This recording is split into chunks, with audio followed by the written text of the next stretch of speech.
হ্যাঁ তুমি আমার ওই যে আর আমার ফোনে চার্জ নাই, যার কারণে আমার ফোনে যে চার্জটা আছে ওতে ভিডিও কল হবে না, অডিও কল হবে। অডিও হবে। ভিডিওটা আর আসবে না। তুমি শুধু আমার বেশি প্রশংসা করছো, তোমার করার সুযোগ দেওনি। তুমি অনেক সুন্দর, তোমার এই ফিগার অনেক সুন্দর। ফিগার নিয়েই পড়ে থাকলে আর কিছু আর বলবে না। হ্যাঁ না, ফিগার অনেক সুন্দর, চেহারা অনেক সুন্দর, এত বড় টল ফিগার। আমার লম্বা মেয়েদের পছন্দ বেশি। হ্যালো, শুনছি। তুমি অনেক লম্বা না, তারপরে অনেক ভালো লাগছে, মানে অনেক ভালো লাগছে। এবার হবে, ওগুলো তো ছিল। এবার এনে রাখবেন। হ্যাঁ হ্যাঁ, আমি যখন যাবো তখন এনে রাখবেন। আর আমরা এবার লং টাইম একটু সময় কাটাবো, যাতে আমার তৃপ্তিটা মিটে যায়, যাতে আরো বেশি ভালো লাগবে। আসলে কি আপনাদের কিছু ছিল না, আমারও একটা খুব নার্ভাস হচ্ছিলাম যদি কোনো ভুল হয়ে যায়, একটা মানে আমিও মানে যেহেতু কোনো প্রোডাকশন ছিল না, আমি বারে বারে ভাবছি যদি কোনো ভুল হয়ে যায় একটা টেনশন মাথায় কাজ করতেছিল। আর ওটা থাকলে আরো বেশি রিল্যাক্সে করতে পারবো। না তারপরেও তুমি তো আমার সুযোগ দিচ্ছ, বললে যে বাইরে ফেলি। হ্যাঁ, আমি আমার সেকেন্ড বারে কিন্তু আমার মোটামুটি হয়েছে। সেকেন্ড বারে আর ফার্স্ট বারে হলো তুমি তোমার টেকনিকে নিয়ে নিলে, তাই না, হাতে করে। আর সেকেন্ড বারে হয়েছে ওইটা বিছানায় শুনছি।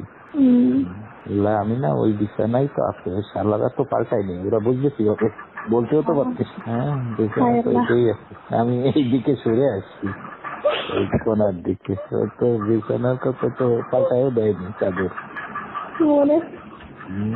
বললে তো সন্দেহ করতো। হ্যাঁ সেটাই বলছি, কালকে একটা বুদ্ধি করবানি, আগে থেকে ফেলে রাখবানি, বলবানি যে চাদর পাল্টায় দাও না কেন, চাদর ডেলি পাল্টাবো, এই বলে দিল। আমার না এখন এটা আমি সেটা বুঝতে পারছি, আপনি আসলে সত্যি অনেক সেক্সি। আমার মানে ধারণার বাইরে, মানে ধারণা ছিল না আপনি এতটা হট আর কি। আপনি তো জানেন একটা মেয়ে হিসেবে আমি খুব প্লিজড। হ্যাঁ না, আমি শুনছি, শুনে আমার ভালো লাগছে।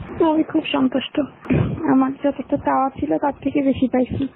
না ভালো, আমারও টেনশন কিছুটা কাজ করতেছিল যে আমার অনেক বয়স হচ্ছে, তুমি ইয়াং পারবে কিনা। আমার এই যন্ত্রটার সাইজও কিন্তু ভালো না। ওইরকমই তো হয় ছেলেদের, আবার কেমন না বড় ছোট হয় না, ঠিকই তো লাগলো, আমার মতন তো ঠিকই আছে। হ্যাঁ না, আমি ভাবছি এরপরে তোমার ঘাড়ে তোমার পা দিয়ে আমাকে ধরতে দেরি আর আমার কাছে যাইতে দেরি হয়নি, আমার এতটা কারেন্টের মতো আমি চলে গেছি আজকে। ও হ্যাঁ, এখানে ঢুকেই তো আমরা ওই যে আগের দিন আলাপ করে নিচ্ছিলাম না, এই জন্য আগে। হ্যাঁ ঠিক আছে, আমাদের বয়সের ব্যবধান আছে, কিন্তু জুটি ভালো। আমার তো মনে হলো না যে কোনো ব্যবধান আছে, জুটিটা ভালো।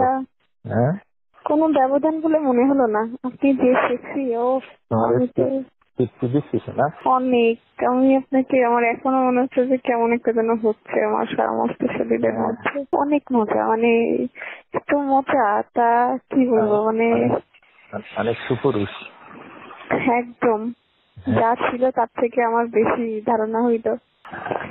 যখন তোমার ফ্রি দিন হবে না, ফ্রি হবে তখন তোমার ওটা আমি ভোরে দিয়ে দেবো। তারপরে দরকার নেই রিস্ক নেওয়ার।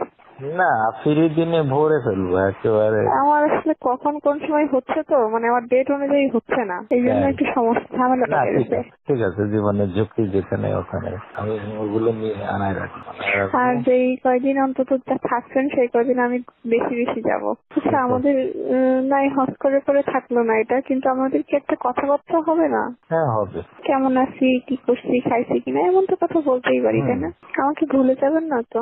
স্বার্থপরের মতো বলে আমার খুব ইচ্ছে তোমার গর্বে আমার একটা বাচ্চা, তাহলে আমি খুব খুশি হব। কারণ কি জানো? কেন?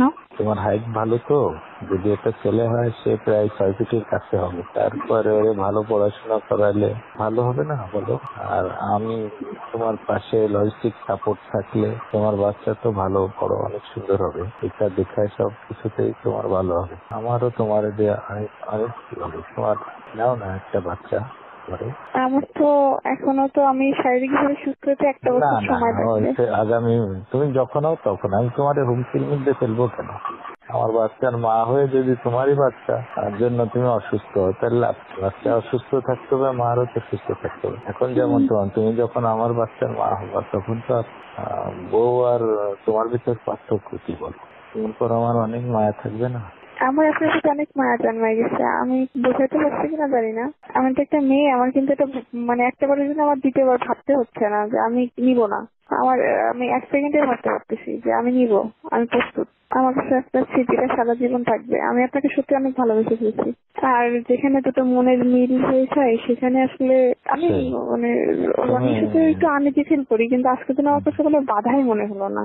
আমি এতটা এক্সাইটেডমেন্টে আমি এসেছি, এতটা আমিও দেখো খুব ফ্রিলি মিশছি, এতটা ফ্রিলি আসলে আমি রনির সাথে কখনো মিশি না। না তাই আমিও আমি না খুব চিৎকার করি, আমার কিন্তু আপনার বাসায় যে আমি চিৎকার করতে পারি নাই। করো, সেটা ওই আগ্রহ বাড়ে। তুমি চিৎকার করলে আমার আগ্রহ বাড়বে, আমার আরো বেশি করতে পারিনি। আমার খুব মানে মনে হচ্ছে আমাকে যেন খাঁচায় বন্দি করে রাখছে। আমি যেন আমি 100% দিলে আপনি আরো আমার হয়তো আমি 50% দিতে পারছি। ওকে, ঘুমাও, সকালে কালকে কথা হবে। Thank you. ওকে, আল্লাহ হাফেজ।